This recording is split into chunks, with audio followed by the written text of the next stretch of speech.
Yes. She cries more, more, more. With a rebel yell. She cries more, more, more. More, Glenn, more.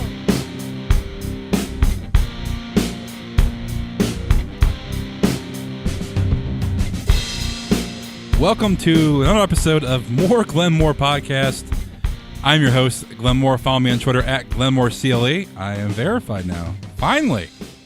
So you know it's me, the real Glenmore on Twitter. You can also follow the show on iTunes, Stitcher, and Libsyn. Also we're on Google Play. So if you have an Android or an iPhone device, Apple device, you can listen to the show on those podcast platforms. And our guest this week is Chris Perez. Again, he wanted to come back on. Been texting me, hounding me the last couple of days about coming on the show again. I think he just misses listening to himself talk. Anyway, very entertaining interview this week. He dishes some dirt, some more dirt, this time about Manny Acta, calling him I'll let him say it.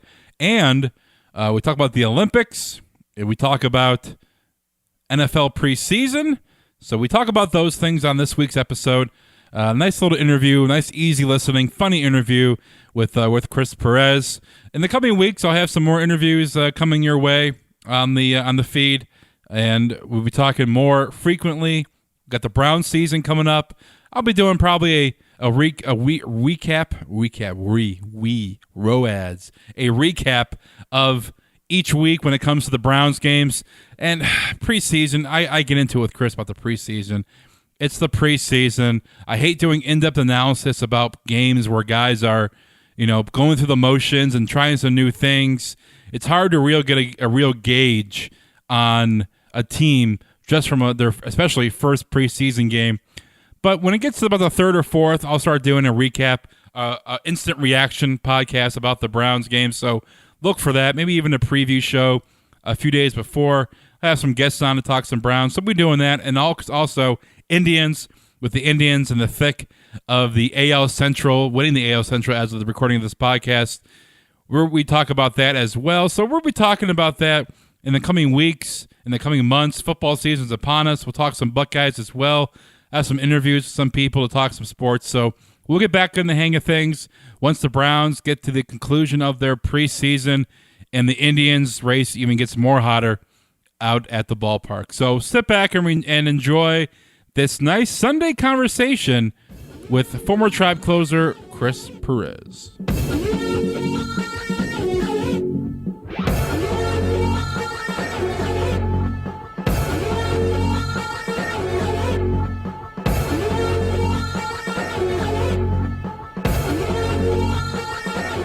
All right, this week's guest is a return guest 2 weeks in a row. We're bringing this man on. You know him as former Tribe closer Chris Perez. He sent me a text yesterday, 2 days ago. It was like, dude, let's do another show. It was fun. And a lot of retweets and favorites for the last week's episode. So this week, we bring him back on. Chris, how's Florida, man? Oh, it's good. Bright and sunny and hot. Yeah, it's been muggy here in Cleveland. It feels like I'm in Florida. It's 90. It's muggy. It's raining. It's been not fun because I like the snow. That's what I like here in Cleveland. I know you don't like that. I was gonna say you guys can never be happy. It's either too cold and miserable or it's too hot and sunny. Like you guys need to move to California, I guess. Well, we need to be. There needs to be a happy medium and not just like this muggy. It's all that damn global warming. Yeah. So let's get into it, man. A lot to talk about. But this podcast is going to be shooting the shit. Anything goes. I don't even know. We didn't really do much prep here when it comes to the show. We just like to talk for half an hour. Just winging it. Yeah. Anything might pop up. Anything might come up when talking to people. Fuck it, we're doing it live. All right. You've been watching the Olympics a lot. So my first question to you is, if Chris Perez was going out for an Olympic team, what sport would Chris Perez excel at enough to get a gold medal at the Summer Olympics?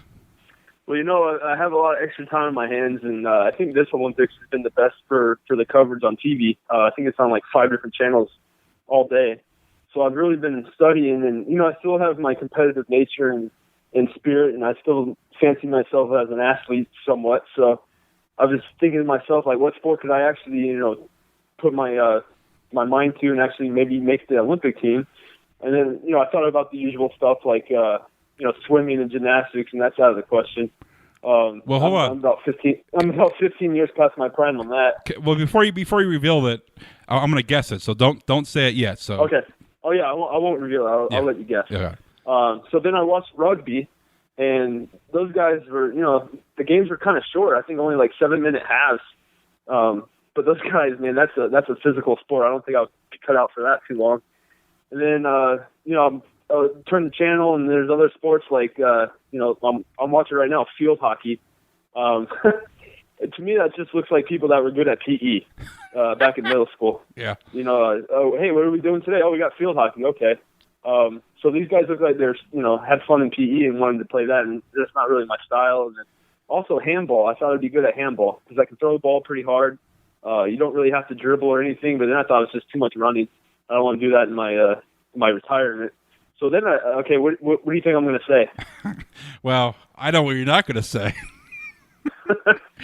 What's that? It's this is more of a jab at you, but I would say that your Olympic sport would not be coming in the pitch when there's like a 5-6 run lead, because you always seem to struggle when you had a cushion. Yeah, no, definitely. Well, since baseball's not even in the Olympics, I mean, I know. I would. Okay, I'm gonna guess for real. I would say. Yeah, legit. Yeah, I'll say handball.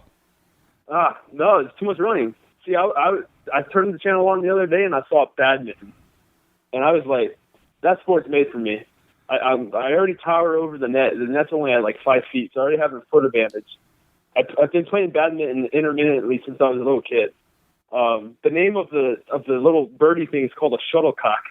I don't think there's a better name in sports for a ball. It's called a shuttlecock, and I think I would be really good at badminton. It's inside, it's air conditioned. You're playing against a bunch of little Asians. I think I could have a chance if I put my mind into it and playing badminton. There you go. Chris Perez would excel in badminton. Those games get pretty intense, man. They do, and you better believe I would yell and talk shit to the other guys and walk it off on them, all kinds of stuff. Would you throw the? I would bring a little WWE to badminton. Would you throw the shuttlecock out of your hand if you didn't win a point? It's just funny saying that name, isn't it? Would you jerking around? The one-eyed Willie with the shuttlecock. Oh boy. I think that's my sport. I just need to find a partner. Who would your dream partner be? Probably the Big Show. The Big Show. He's getting in shape for his final match with Shaq. I know. I mean, he's the world's tallest athlete, isn't he? Or the world's biggest athlete. Yeah, but he can't move that well. So that's all right. I would do the movement. I just place him right in front of the net, so don't let anything get over. Just hopefully you don't piss him off. He'll just choke slam you to hell. Yeah, exactly. And I don't think actually with his hands, I don't know if he'll be able to hold one of those paddles or rackets. He'll have to tape up the handle enough to where it fits in his hand. How many beers do you think this Big Show can drink in one sitting? Jeez, what's the record for? well, Andre the Giant used to just drink it like it was nothing. Yeah. It's like 130 beers, I think he had, or 134 something. I mean, I'm sure the Big Show can put him down very, very well. I'm not sure, Andre the Giant status, but I'm pretty sure you've stood next to the Big Show, right? Yeah. His hands are it's unbelievable. I think he could make a little, beer can look like a little shot glass. Well, one of my buddies took a photo with him while Big Show was holding a Coke can, and a Coke can and any big can looks small, but with the Big Show, it looks like it's a little shot glass. I know he's a big man, but he'd be a great partner. I think I stick him in the middle. They can't get the shuttlecock by him. God, all right, enough with the cock talk. All right, jeez Louise. Let's get into. I'm just trying to use the right terminology. Yeah, I got you. Yeah, I know you are. But okay, so Chris Perez and the Big Show teaming up to take home Olympic gold for USA. 2020. We're going to Tokyo. Okay. better start training, man. I know. I got 4 years. 4 years. What you and I text a lot about football and about the Olympics, and one thing that really gets to me, and I know this is going to bring up a hot topic between you and I, but is preseason football, and I'm not a fan of tweeting about performances and even talking about it because it's preseason. Guys are not even in their typical offense, and defenses are working on different things. They're trying things out. It's not full go. Here's our game plan. It's just a glorified scrimmage, basically. And now you were raving and having a hard shuttlecock about Mr. Prescott for the Cowboys. But I watched the highlights, and most of his yards came on little screen passes and little 5-yard slant routes where the receiver did all the work. I mean, he wasn't really hit a couple nice passes for touchdowns, but I mean, geez, you're making him seem like he's the next Troy Aikman. So you have to put it in context. This is his first ever start. All right. And I don't care if it's, college or NFL or what. It's your first time out. You're going to try and impress the staff. You're going to try to show your stuff. And I was just more impressed with the way he was handling the offense and the way he took, it didn't look like he was scrambling that much or had a quick trigger. I mean, the passes he threw were right on the money. They weren't behind the guy. They didn't make the guy jump. They were just, bam, right in the flow of the offense like he'd been doing it for years. So I was more impressed with the intangibles. I understand it's preseason and, guys aren't going 100% and everything, but I was just more impressed with the way he was running the offense and the accuracy that he showed. I watched a lot of them at Mississippi State, and I thought he was more of a slasher, looking to run first kind of. Maybe that's just the way his offense was, but he actually impressed me by how well he threw the ball. I know it's preseason, and he'll probably next week throw 2 interceptions or whatever, but still, it's just you look for little things that maybe get you excited for the future. And at one point I texted you last night, he was 8 for 9 with 2 touchdowns, and you're like, oh yeah, but it's preseason. And then I told you that I bet you for the whole season RG3 won't have one stretch like that in practice or regular season games or whatever. And it was just impressive to watch a young guy go out there and just look like he belongs. Yeah, even if it was on the practice field. And then you look at Jared Goff, and his first little series that he has. I mean, he's getting crushed. So it just looked like night and day difference. Yeah, but then again, like I said, it's the opponent, it's the preseason, it's. Yeah, I still think though the Cowboys' offense has so many weapons. I mean, just the running backs, the wide receivers, the tight ends. Their offense has so much weapons. Their defense is horrible. It's going to be a shootout every game, but they have lots of weapons. I mean, it's that offensive line makes everybody that much better just because it gives the quarterback extra time to throw the ball. It opens up huge holes for the running game. I think you're going to see Zeke Elliott be used kind of like the guy from Pittsburgh, which is Le'Veon Bell, kind of getting swing passes out, that kind of thing. So, like I told you last night, I think they're going to score at least 30 a game. They might give up 35 a game, but their offense is pretty legit. Well, we shall see, but this is like. Oh yeah, it's a long time, but as a fan, you got to be excited. Like, what would Cleveland be if RG3 went 8 for 9 and 2 touchdowns in his first 2 drives? They'd be, oh my God, Super Bowl, here we come.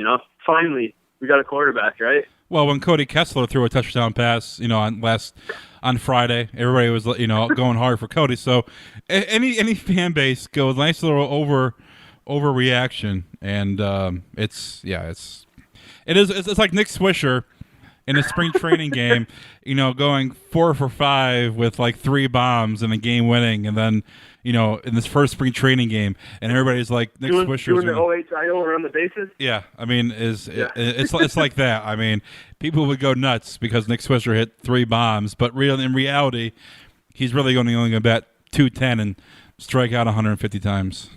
But he's going to look good doing it. He gets paid.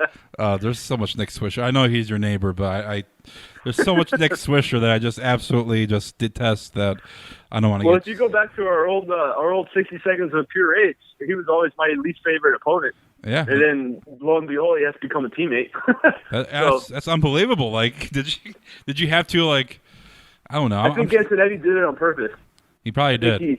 I think he heard that 60 seconds of pure rage. He's like, how can we piss off Chris? Oh, let's just sign Swisher. Well, the biggest free agent deal ever. You and Antonetti never we're on the same page anyway, right? So. Nah, I don't. I happen to like baseball guys, not educated Harvard guys trying to be baseball guys. Did you ever, you and Nick ever, bury the hatchet? Oh yeah, we're cool now. We never had a thing. I don't think he even knew who I was. It was on my team, but once you're on the same team, you have to put all that behind you and just cheer for the guy, and hope he helps you out, which he did. We made the playoffs that year. So when a guy like Nick Swisher is signed to your team, and he comes there, obviously as a free agent, but with that contract, man. Like, and the way he performed, is there any, do any guys care? Like, I know business is business. Guys are going to get paid, try to get the most money. But when it comes to being productive on the field, for that, being the highest paid free agent acquisition in Cleveland Indians history, I mean, the guys be like, what is up, man? How come you stink? Yeah, I mean, like you said, it's business and it's about timing. If I would have had my good years, my free agent year, I would have cashed in more. So it's a lot about timing and everything. You just you can't let that affect you. It's out of your control. Don't get me wrong, everybody wants that kind of a contract and stuff, but it's about timing. It's about leverage. So a lot of things go into it. So you just kind of hope that they live up to it. And if they don't, well, then that's kind of a bad sign for the organization, not the actual players, but the front office. So you just hope they live up to the contract, which honestly most of them don't. But that's the kind of game they're in. So, this is great. I was just watching field hockey. The game's over, and the guys just ripped off their cups. Like, they just reached in their pants and took their cups out. Oh my goodness! India, those dirty Indians. I don't think you could say that, Chris. Why? I mean, you can. I'm not going to say that. How many Indians are listening to our broadcast right now? I'm sure there's a couple. I would guarantee there's a couple listening to the podcast. Well, I'm sorry, but they just ripped off their cups on national TV. Well, and they weren't very big. They're allegedly dirty too. Allegedly. No, our listeners for the show, for our last show, I have all the geographical layout. There were from France, Canada, Ireland, Germany, Venezuela, Saudi Arabia, and Spain, and the U.S. obviously. Well, no wonder I didn't get any followers. Those guys don't know English. They're thinking we're going to speak about wrestling or something. So that's for the people listening from all over the world, going worldwide. But yeah, that's why you got certified, Glenn. You're a worldwide presence. Worldwide, yeah. I'm sure that's the reason why. Whatever. But yeah. So it's I felt like that was more of a PC answer when it comes to guys and performing up to. I mean, come on, Chris. Oh, I'm not going to say it. We definitely sit around and say, hey, this guy's making that much. Are you kidding me? But it's kind of like the basketball contracts this year. Like, what are you going to do? That's the way the league is. I mean, yeah. Hopefully you play long enough and have enough good years where you get to cash in on that too. Is it true when, like, you hear a lot of things now? Is there hazing in major league dugouts and clubhouses? Is there hazing going on? Not as much as back in the day, just because everybody makes so much money now. Okay. But back in the day, if a rookie came up and they were a little hot shot, I've heard stories where people just take their clothes and throw them away or shred them up and stuff, or their suits and stuff. And back in the day, when you're not making that much, that's a hit. Yeah. But now rookies are making hundreds of thousands of dollars. Sometimes they're making millions already, and it's just like they just look at you like, oh, okay, whatever, I'll just go buy a new one. So it really doesn't have the same kind of weight as it used to. Some guys that now if you are one of those guys, you're looked at as an asshole. Like, why is this guy being such a dick? There's no reason for it.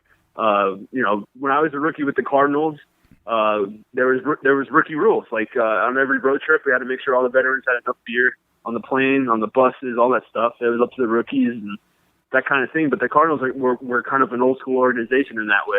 When I got over to the Indians, it was like, there was night and day difference between how rookies were treated. Like, when I was with the Cardinals, rookies couldn't sit on the couch in the locker room before the game because it was just a rule. Like, you couldn't sit in the couch.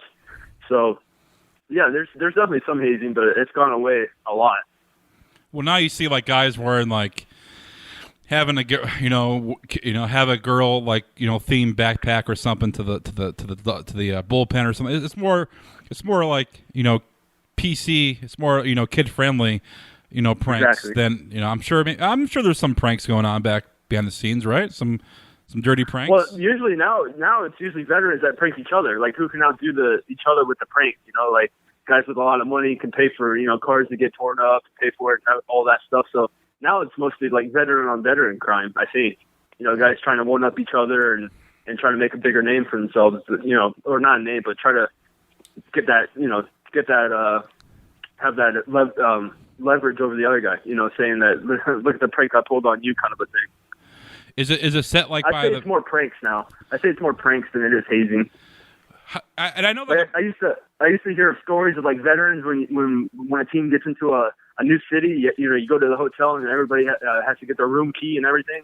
I heard of veterans used to take the rookies' room keys and then go into their room and like hide underneath the bed and shit and scare them when they get in there, that kind of stuff. And I've heard all kinds of stories like that, but it's kind of gone by the wayside now. Yeah, I mean it was cool. Like I was a ball player back in my day, and we used to go AAU trips and make go up and down the East Coast for on the weekend for travel team stuff. If we're AAU 16 and 18 under, and we used to it would be fun doing pranks on your fellow teammates and stuff like that. It was a good time. It brought the team together. Now it seems like it's frowned upon because everybody is sensitive to every little thing now. It's true, and a lot of that has to do with money. Like if you're a hotshot rookie. Obviously, usually the team's already invested $1 million or a couple $1 million in you, draft pick wise and all that, and they want you to succeed up there. So they want everything to kind of go the way to help the person succeed. And if you make it any kind of tougher on them, that you kind of get frowned upon. So guys definitely play the political correctness card a lot more now. Anybody try to do a prank on Francona while you were there? Not when I was there, no. Not that I know of. I mean... is that a guy that just, walked in and just... I mean, obviously you had Manny Acta, and you were there for, last half of Eric Wedge's, career in Cleveland. But, I mean, when Francona walked in there and you had, your first team meeting or whatever with Francona, I mean, did it just feel different having a guy that won a ring and a guy that's respected in all clubhouses just walk in and, demand respect from you guys? Yeah, it is different. I mean, I can remember Manny's first team meeting in spring training, and it was more of a rah kind of nobody believes in us. We're just the Cleveland Indians. Nobody thinks we're going to do anything.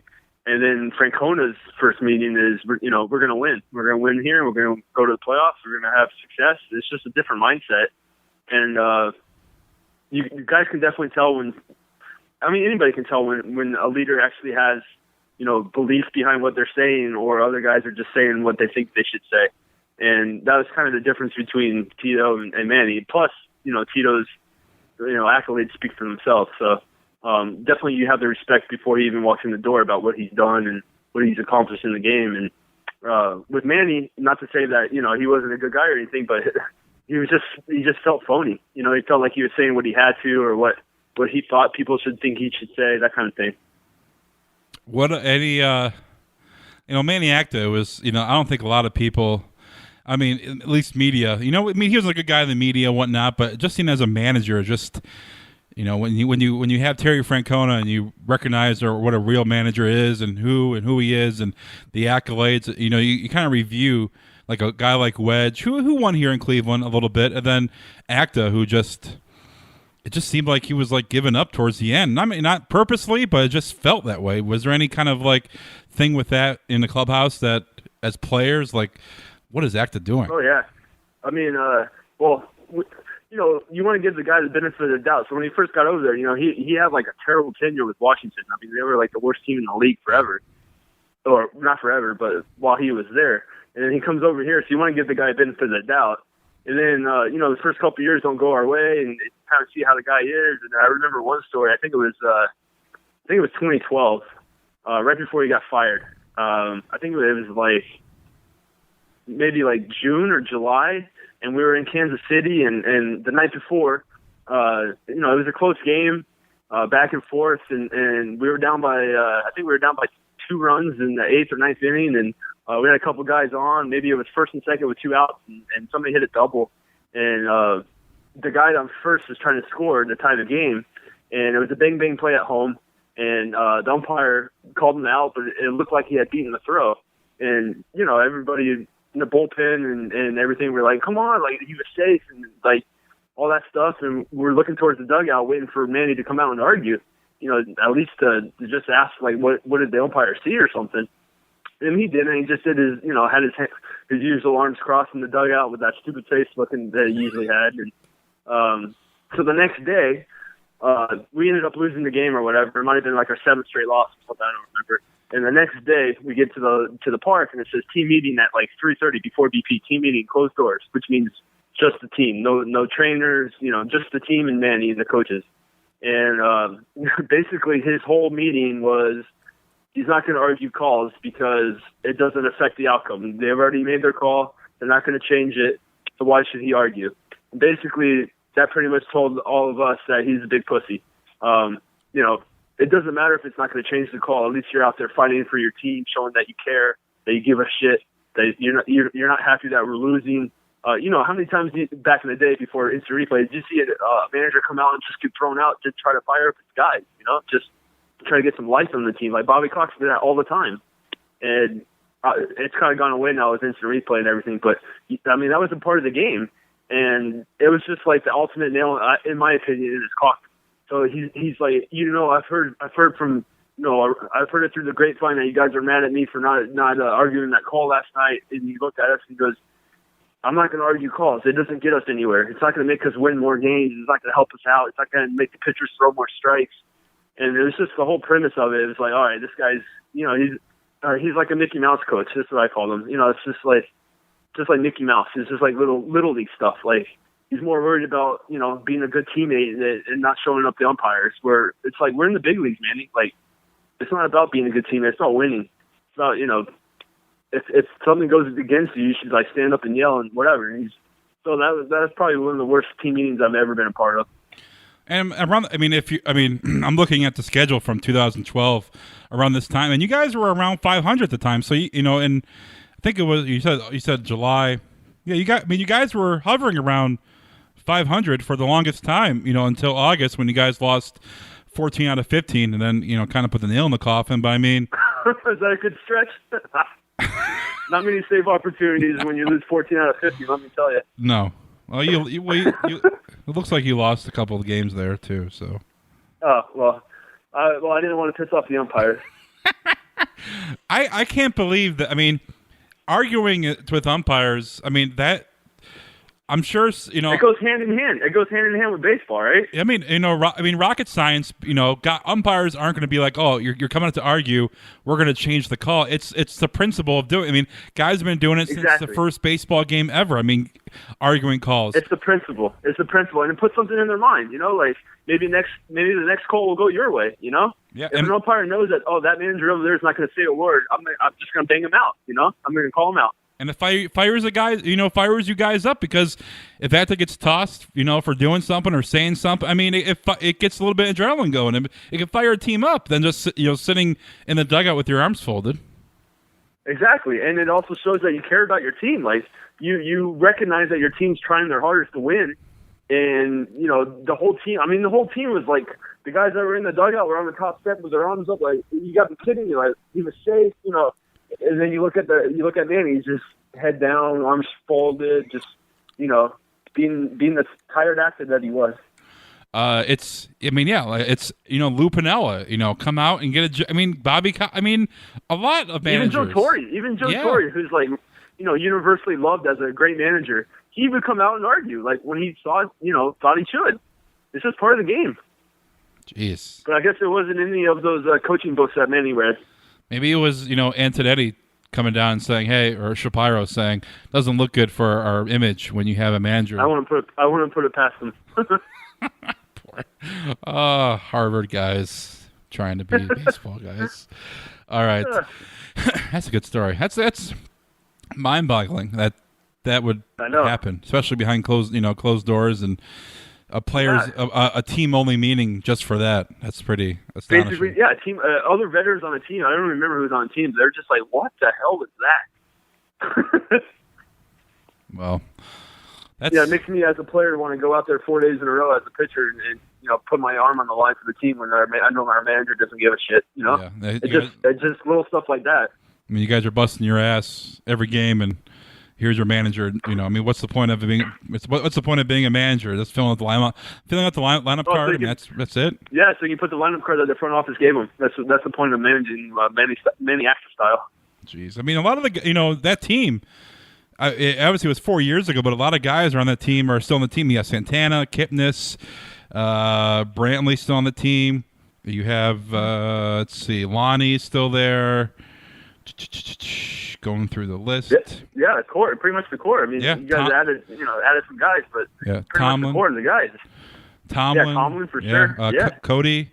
And they were all young then. That's like, as a young player, that's not the kind of image you want to make them feel like you have their back. Go out there and play the game, and if I think you're getting screwed, I'm gonna go out there and have your back. Yeah. And that's how Tito is. I mean, Tito, I can remember him when he's in Boston chewing out umpires and stuff. Yeah, fires you up, man. I kind of miss that. That's what instant replay took away, really. You didn't really have a good experience in Boston with your arm.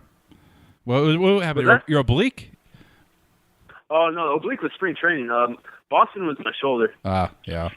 I think I was just searching some YouTube, some MLB clips. Just put your name in, and that one came up for some reason. No, that was a bad game. I got screwed on some calls though, but that was a bad game. And then another one, a famous YouTube clip is Minnesota. I was going over your baseball reference page, and you were texting me like, "How'd I do against Mike Trout?" And I would tell you like, "Oh, he was 0 for 2 against you with 2 strikeouts." And then we were going over teams that you didn't pitch well against, and Minnesota. You never pitched well, Minnesota. Never. Yeah.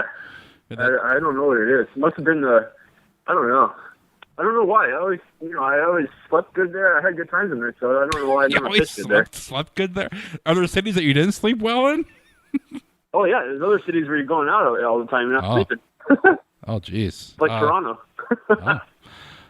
In 2011, Minnesota, I think you blew a save, and you went in the dugout and started throwing your glove. Oh, the gum? Yeah, the gum.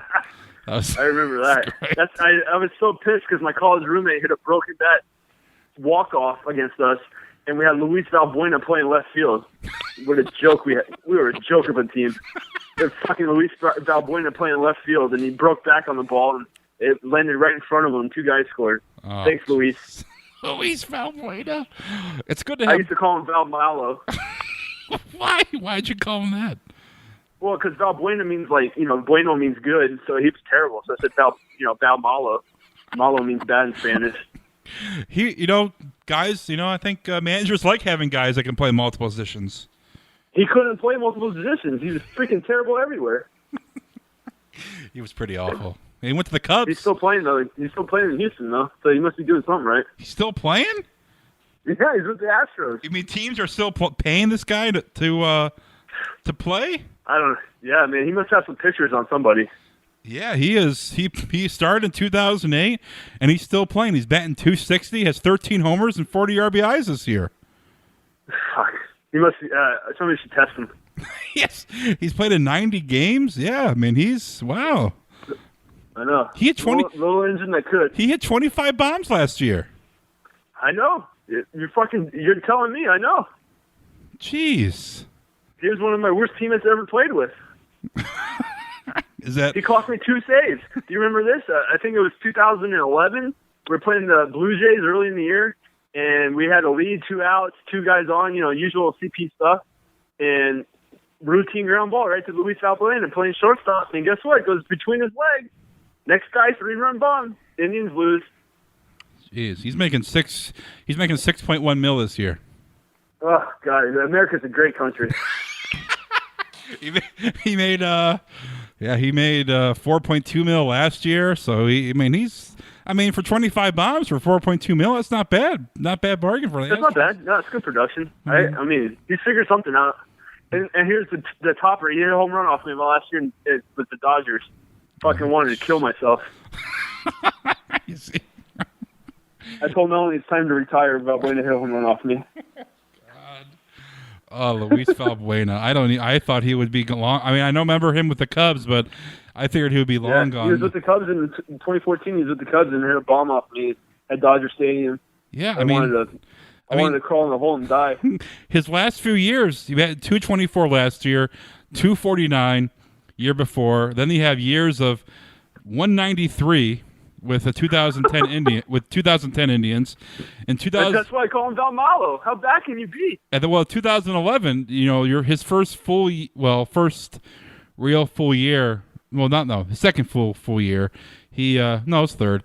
He only played in 17 games, and he batted 209.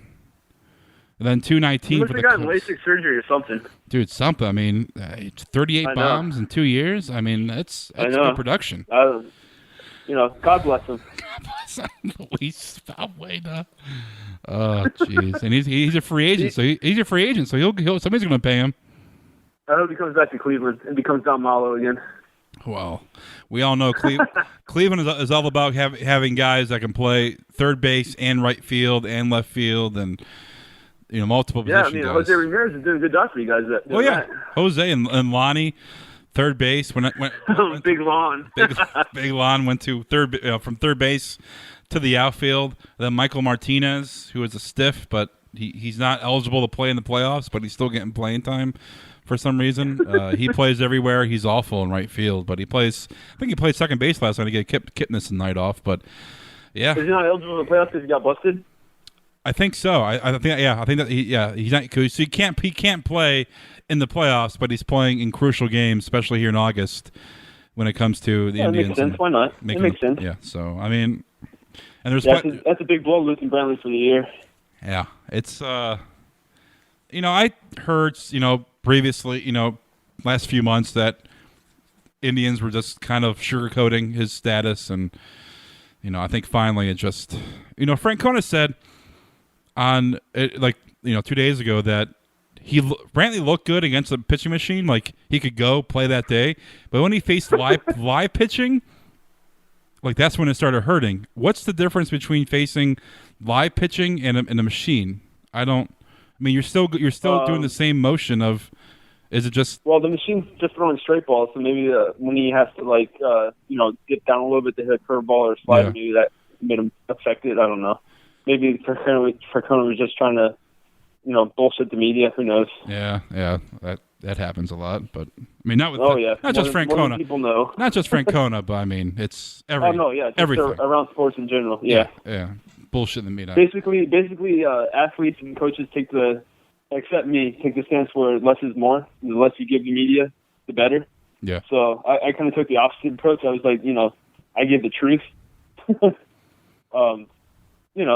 when I was hurt and stuff, I would say, I would try to be as honest as I could. Why lie? I mean, it's stupid. It's going to happen anyways. It's true. Yeah, you were when you started running your mouth to the fans and shut down their Twitter and stuff like that, you became quiet. You didn't really talk to the media that much.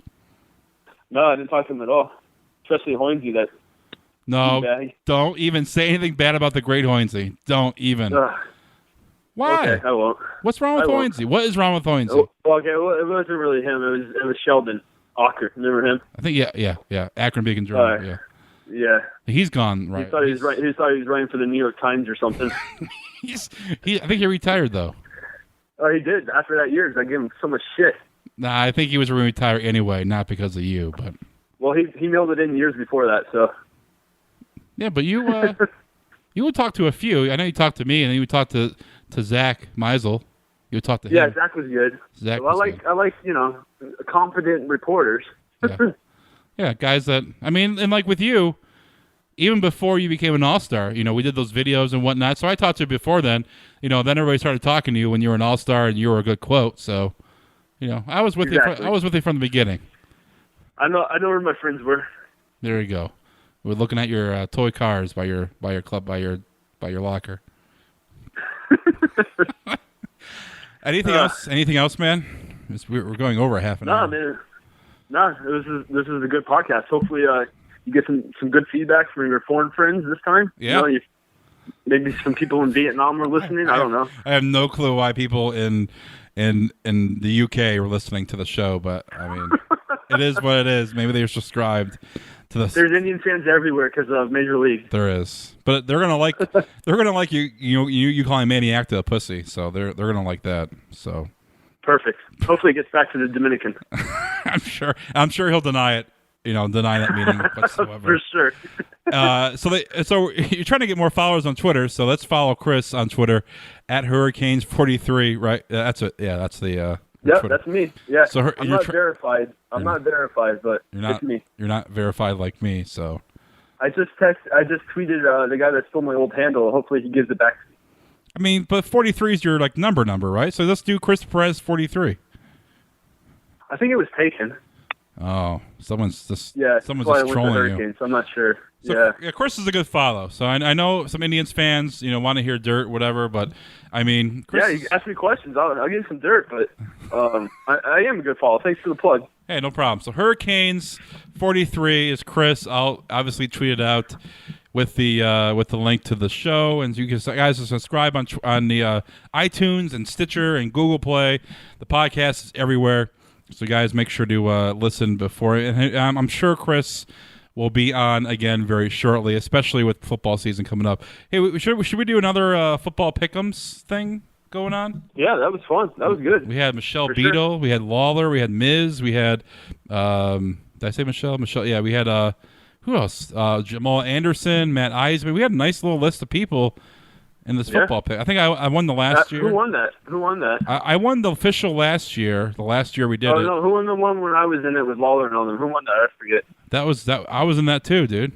I know. Who won that? I think I won that one. I think you won one year. I won the other. Okay. So there was I won the first year. I know that. I killed it the first year. Yeah, it was pretty good. But yeah, we should get that thing started up again. That'd be nice. Yeah, I'm in. All right, man. Well, I'm sure we'll talk to you soon. And thanks for coming on. And we'll talk to you again, man. Yeah, anytime.